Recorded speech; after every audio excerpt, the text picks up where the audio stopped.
কারবালার ময়দানে এই সিংহটি কে ছিল আর সে ইমাম হুসাইনের জন্য কি করেছিল?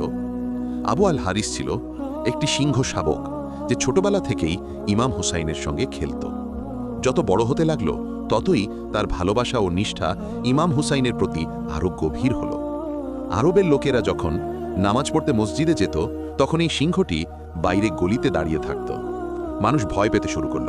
তারা হজরত আলীর কাছে গিয়ে বলল, হে আলী, হুসাইনকে বলুন এই সিংহটিকে শহর থেকে সরিয়ে দিতে। না চাইলেও ইমাম হুসাইন আবু আল হারিসকে জঙ্গলে ছেড়ে দেবার সিদ্ধান্ত নিলেন।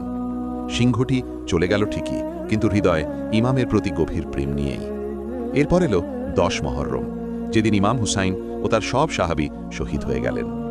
উমর ইবনে সাদ সৈন্যদের আদেশ দিল যেন শহীদদের দেহের ওপর দিয়ে ঘোড়া দৌড়ানো হয়। তখন জনাব ফিজা আকাশের দিকে তাকিয়ে দোয়া করলেন। হঠাৎ জঙ্গল কাঁপতে লাগল, গর্জনধ্বনি ছড়িয়ে পড়ল চারদিকে। সিংহটি দৌড়ে কারবালার ময়দানে এসে হাজির হল এবং ইমাম হুসাইনের পবিত্র দেহের হিফাজত করতে দাঁড়িয়ে গেল। সে কাউকে ইমামের লাশ পদদলিত করতে দিল না। কারবালার তপ্ত মাটিতে এক সিংহ ইমাম হুসাইনের লাশ পাহারা দিচ্ছিল। তার নাম ছিল আবু আল হারিস।